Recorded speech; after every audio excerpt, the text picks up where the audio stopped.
சாப்பிட்றதுக்கு அவ்வளோ இனிப்பு, சரியான டேஸ்ட்டு. வணக்கம் ஃப்ரெண்ட்ஸ், இயற்கை நர்சரிலேருந்து இன்னொரு பதிவு போடுறோம். இன்றைக்கி பார்த்தீங்கன்னா பியூர் அண்ட் பியூர் அத்திப்பழம், சரிதானா? அத்திப்பழம், அந்த அத்திப்பழத்தில் வந்து எவ்வளவு, இந்த அத்தி மரத்தில் வந்து எவ்வளோ பழம் இருக்குன்றதை பார்த்துக்காங்க, சரிதானா? கம்ப்ளீட்டாக ஃப்ரூட்ஸ் தான் இது ஃபுல்லாகவே. இந்த அத்திப்பழம் வந்து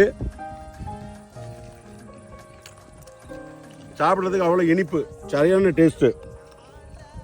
நம்ம வந்து ஏன் அத்தி மரம் வளர்க்கணும் அப்படின்னா, வீட்டுக்கு ஒரு அத்தி மரம் கண்டிப்பாக என்ன செய்யணும், இருக்கணும். இதை விவசாய ரீதியாகவும் என்ன செய்யலாம், பண்ணலாம். அத்திப்பழம் வந்து இங்கே வந்து இது நாங்கள் கிட்டத்தட்ட வந்து ஒரு 1000 மரம் வச்சுருக்கோம்.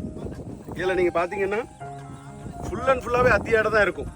பேக்கெட்டில் வச்சுருக்கோம், பெரிய பேக்கெட்டில் வச்சுருக்கோம்.